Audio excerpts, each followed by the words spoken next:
HSC 2021-এর Bangla ধারাবাহিক টিউটোরিয়ালে সবাইকে স্বাগতম। এই পর্বে আমি সাম্যবাদী কবিতার ব্যাখ্যা সহ বিশদভাবে আলোচনা করব। কবিতার ব্যাখ্যা।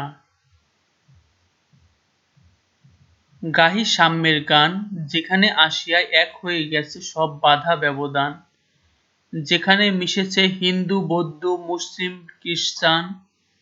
গাহি সাম্যের গান অর্থাৎ কবি সকল ধর্মের ভেদাভেদ ভুলে সবাইকে এক হয়ে যাওয়ার কথা বলেছেন, সবাইকে সমান মনে করার কথা বলেছেন। কে তুমি? পার্সি, জৈন, ইহুদি, সাঁওতাল, ভেল, গারো, কনফুসিয়াস, চারবাক চেলা, বলে যাও, বলো আরো। তুমি যেই হও না কেন, যেই ধর্মে হও না কেন, সবচেয়ে বড় কথা তুমি মানুষ।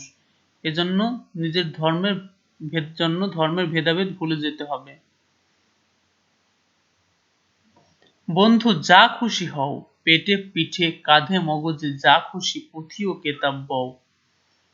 কোরআন, পুরাণ, বেদ, বেদান্ত, বাইবেল, ত্রিপিটক, জেন্দা বেস্তা গ্রন্থ সাহেব, পড়ে যাও যত শখ। অর্থাৎ তুমি যেই ধর্মেরই হও না কেন, যে ধর্মগ্রন্থে পড়ো না কেন, যত ইচ্ছায় পড়ো, কিন্তু সবার উপরে হচ্ছে তুমি মানুষ। তোমার ধর্ম মানুষ ধর্ম। কিন্তু কেন এ পণ্ডশ্রম, মগজে হানিছ শুল, দোকানে কেন এ দর কষাকষি, পথে ফোটে তাজা ফুল। যদি ধর্মগ্রন্থগুলো পড়ে আমরা মানুষের প্রতি মানুষের ভালোবাসা না জন্মায়, এই ধর্মগ্রন্থের যে আদেশ নিষেধগুলো আছে সেগুলো যদি আমরা মেনে চলতে না পারি, তাহলে এগুলো পড়ে কি লাভ? কবি সেটাই বুঝিয়েছেন। কেন এই পণ্ডশ্রম, দোকানে কেন এ দর কষাকষি, যদি পথে ফোটে তাজা ফুল। অর্থাৎ আমরা যদি অন্তর থেকে প্রয়োজনীয় বিষয়টা উপলব্ধি করতে পারি, তাহলে কেন এই ধর্মগ্রন্থ পড়া। তোমাতে রয়েছে সকল কেতাব, সকল কালের জ্ঞান, সকল শাস্ত্র খুঁজে পাবে সখা, খুলে দেখো নিজ প্রাণ। অর্থাৎ কবি বলতে চেয়েছেন মানুষের অন্তরেই সব ধর্মগ্রন্থ নিহিত রয়েছে। তোমাতে রয়েছে সকল ধর্ম, সকল যুগাবতার, তোমার হৃদয় বিশ্ব দেউল সকল দেবতার। কবি মানুষের অন্তরকে সবচেয়ে বড় দেবালয় হিসেবে কল্পনা করেছেন। নিজের ভিতরে সবচেয়ে বড় ধর্ম, সব ধর্ম রয়েছে, একথাই কবি বোঝাতে চেয়েছেন। কেন খুঁজে ফেরো দেবতা ঠাকুর, মৃত পুঁথি কঙ্কালে, হাসিছেন তিনি অমৃত হিয়ার নিভৃত অন্তরালে। অর্থাৎ মৃত পুঁথিতে কবি ঈশ্বর দেবতা ঠাকুরকে খুঁজতে নিষেধ করেছেন। দেবতা ঠাকুরের জন্য সবাইকে নিজের অন্তরের খেয়াল করতে বলেছেন। বন্ধু বলিনি ঝুট, এইখানে এসে লুটাইয়া পড়ে সকল রাজমুকুট। এই হৃদয়ই সে নীলাচল, কাশী, মথুরা, বৃন্দাবন, বৃদ্ধ গয়া এ, জেরুজালেম এ, মদিনা কাবা ভবন। মসজিদ এই, মন্দির এই, গির্জা এই হৃদয়, এইখানে বসে ঈশা মুসা পেল সত্যের পরিচয়।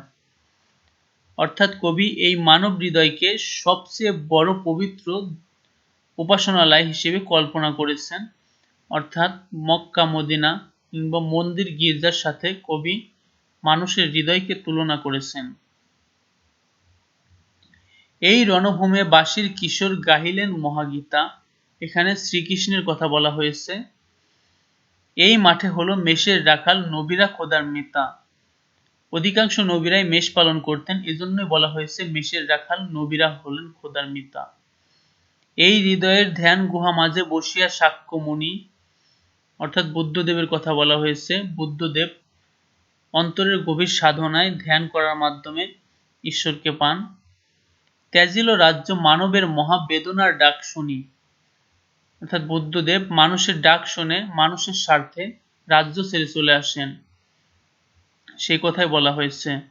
এই কন্দরে আরব দুলাল শুনিতেন আহ্বান, অর্থাৎ আরব দুলাল হযরত মুহাম্মদ সাল্লাল্লাহু আলাইহি সাল্লাম, তিনিও অন্তরের গভীরে আহ্বান শুনতেন। এইখানে বসি গাহিলেন তিনি কোরআনের সাম্য গান, মিথ্যা শুনিনি ভাই, এই হৃদয়ের চেয়ে বড় কোনো মন্দির কাবা নাই। অর্থাৎ কবির মতে মানুষের হৃদয়ই সবচেয়ে বড় উপাসনালয়, এর চেয়ে বড় কোনো উপাসনালয় নেই।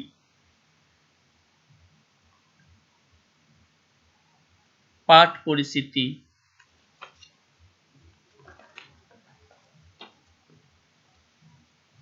আব্দুল কাদের সম্পাদিত বাংলা একাডেমি থেকে প্রকাশিত নজরুল রচনাবলীর প্রথম খণ্ড থেকে সাম্যবাদী কবিতাটি সংকলন করা হয়েছে।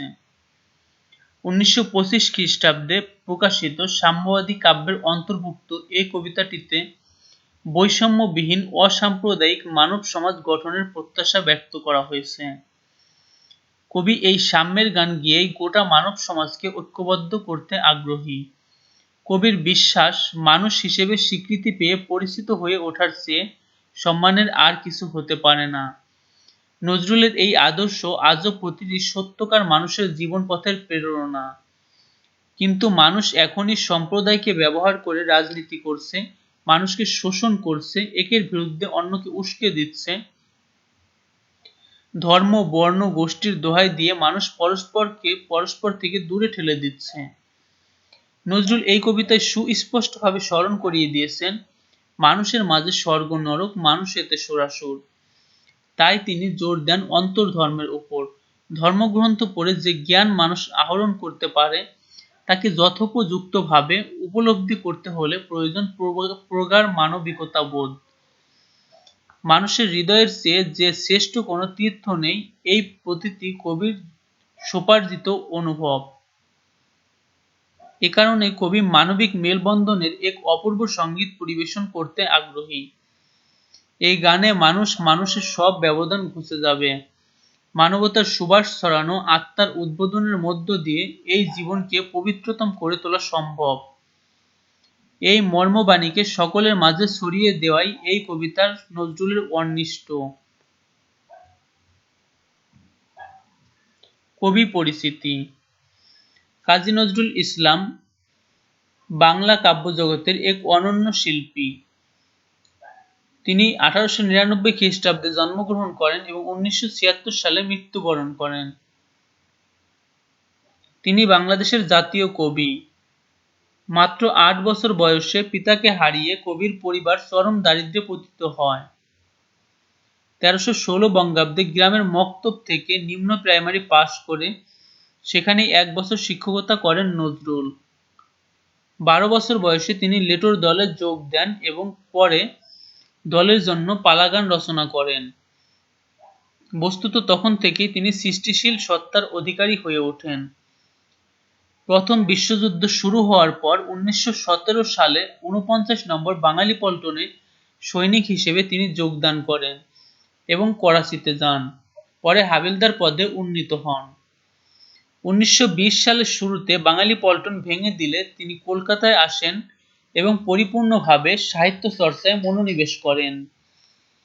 সাপ্তাহিক বিজলির সংখ্যায় বিদ্রোহী কবিতা প্রকাশিত হলে চারদিকে তার কবি খ্যাতি বিস্তার লাভ করে এবং তিনি বিদ্রোহী কবি হিসেবে পরিচিতি লাভ করেন। তিনি নবযুগ, ধূমকেতু সহ বহু পত্রিকার সম্পাদনার কাজে যুক্ত ছিলেন। তার রচিত বিখ্যাত কাব্যসমূহ অগ্নিবীণা, বিষের বাঁশি, সাম্যবাদী, সর্বহারা, সিন্ধু হিন্দোল, চক্রবাক, সন্ধ্যা, প্রলয়শিখা। এছাড়াও তিনি উল্লেখযোগ্য সংখ্যক উপন্যাস, ছোট গল্প, নাটক ও প্রবন্ধ রচনা করেন। অসংখ্য সঙ্গীতের স্রষ্টা নজরুল। দেশাত্মবোধক গান, শ্যামা সঙ্গীত, গজল রচনায় তার জুড়ি মেলা ভার। ভারত সরকার 1960 সালে তাকে পদ্মভূষণ উপাধিতে ভূষিত করে। জগত্তারিণী পদক, 21 পদক সহ অসংখ্য পুরস্কার ও সম্মাননায় তিনি ভূষিত হন। শব্দার্থ ও টিকা। সাম্য অর্থ সমদর্শিতা বা সমতা। সাম্যবাদ, জাতি, ধর্ম, বর্ণ নির্বিশেষে রাষ্ট্রের সকল মানুষের সমান অধিকার থাকা উচিত, এই মতবাদ। পার্সি, পারস্য দেশের বা ইরানের নাগরিক। জৈন, জিন বা মহাবীর প্রতিষ্ঠিত ধর্ম মতাবলম্বী জাতি। ইহুদি, প্রাচীন হিব্রু বা জু জাতি ও ধর্ম সম্প্রদায়ের মানুষ। সাঁওতাল ভিল ভারতীয় উপমহাদেশের আদিম নৃগোষ্ঠী বিশেষ। গারো গারো পর্বত অঞ্চলের অধিবাসী ক্ষুদ্র নৃগোষ্ঠী বিশেষ। কনফুসিয়াস চীনা দার্শনিক। চারবাক একজন বস্তুবাদী দার্শনিক ও মুনি। তিনি বেদ, আত্মা, পরলোক ইত্যাদিতে আস্থাশীল ছিলেন না। জেন্দাবেস্তা পারস্যের অগ্নি উপাসকদের ধর্মগ্রন্থ আবেস্তা এবং তার ভাষা জেন্দা। যুগাবতার বিভিন্ন যুগে অবতীর্ণ মহাপুরুষ। দেউল দেবালয় বা মন্দির। ঝুট মিথ্যা। নীলাচল জগন্নাথ ক্ষেত্র, নীল বর্ণযুক্ত পাহাড়। জেরুজালেম বাইতুল মুকাদ্দস ফিলিস্তিনে অবস্থিত। এই স্থানটি মুসলমান, খ্রিস্টান ও ইহুদিদের নিকট সমভাবে পুণ্যস্থান। বাঁশির কিশোর গাহিলেন মহাগীতা, অর্থাৎ হিন্দু ধর্মের অবতার শ্রীকৃষ্ণের মুখ নিঃসৃত বাণী শ্রীমদ্ ভগবদ্ গীতা। শাক্যমুনি অর্থ শাক বংশে জন্ম যার, বুদ্ধদেব। কন্দরে অর্থাৎ পর্বতের গুহা, হৃদয়ের গভীর স্থান। আরব দুলাল হযরত মুহাম্মদ সাল্লাল্লাহু আলাইহি ওয়াসাল্লাম। কোরআনের সাম্য গান, পবিত্র কোরআনের সাম্যের বাণী। অনুশীলনীর বহু নির্বাচনী প্রশ্ন। প্রশ্ন ১, জেন্দা একটি ক. গ্রন্থ, খ. জাতি, গ. ব্যক্তি, ঘ. ভাষা। উত্তর ঘ. ভাষা। প্রশ্ন ২, মৃত পুঁথি কঙ্কাল কথাটির দ্বারা কি বোঝানো হয়েছে? ক. পুরানো বই পুস্তক, খ. মানুষের কঙ্কাল, গ. অতীত ইতিহাস, ঘ. পুরনো ধ্যান ধারণা। উত্তর ক. পুরনো বই পুস্তক। নিচের কবিতাংশটি পড়ে ৩ নং প্রশ্নের উত্তর দাও। প্রীতীয় প্রেমের পুণ্য বাঁধনে যবে মিলি পরস্পরে, স্বর্গ আসিয়া দাঁড়ায় তখন আমাদের কুঁড়ে ঘরে। প্রশ্ন ৩, উদ্দীপকের সাম্যবাদী কবিতার যে দিকটি উচ্চারিত হয়েছে তা হল: ১. সৌহার্দ্য ও সম্প্রীতির বাণী, ২. অসাম্প্রদায়িকতার বাণী, ৩. পারস্পরিক ভালোবাসার বাণী। নিচের কোনটি ঠিক? ক. ১ ও ২, খ. ২ ও ৩, গ. ১ ও ৩, ঘ. ১, ২ ও ৩। উত্তর ঘ. ১, ২ ও ৩, অর্থাৎ সৌহার্দ্য ও সম্প্রীতির বাণী, অসাম্প্রদায়িকতার বাণী, পারস্পরিক ভালোবাসার বাণী।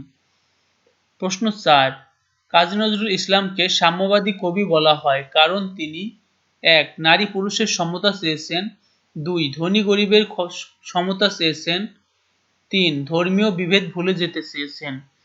নিচের কোনটি ঠিক? ক. ১ ও ২, খ. ২ ও ৩, গ. ১ ও ৩, ঘ. ১, ২ ও ৩। উত্তর ঘ. ১, ২ ও ৩, অর্থাৎ তিনি নারী পুরুষের সমতা চেয়েছেন, ধনী গরিবের সমতা চেয়েছেন, ধর্মীয় বিভেদ ভুলে যেতে চেয়েছেন। সৃজনশীল প্রশ্ন।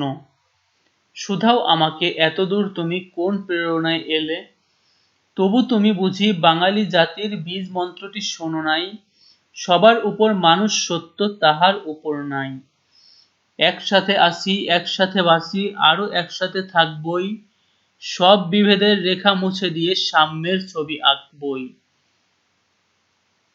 প্রশ্ন ক, যুগাবতার অর্থ কি? যুগাবতার অর্থ বিভিন্ন যুগে অবতীর্ণ মহাপুরুষ। প্রশ্ন খ, কবি কেন সাম্যের গান গেয়েছেন? উত্তর, কবি সাম্যের গান গেয়েছেন কারণ ধর্মীয় ভেদাভেদ ভুলে যাওয়ার জন্য। ধর্মীয় দাঙ্গার কারণে, সাম্প্রদায়িক দাঙ্গার কারণে মানুষ একে অপরের বিরুদ্ধে পরস্পরকে উস্কে দেয়, মানুষ একে অপরকে অত্যাচার করে, তাদের ধ্বংসের খেলায় মেতে ওঠে, এজন্য কবি সাম্যের গান গেয়েছেন। প্রশ্ন গ, উদ্দীপকে সাম্যবাদী কবিতার কোন দিকটি তুলে ধরা হয়েছে? ব্যাখ্যা করো। উদ্দীপকে মানুষ ধর্মের উপর গুরুত্ব দেওয়া হয়েছে। সাম্যবাদী কবিতায়ও কবি সকল ধর্মের পরিবর্তে মানুষ ধর্মকে গুরুত্ব দেওয়ার কথা বলেছেন।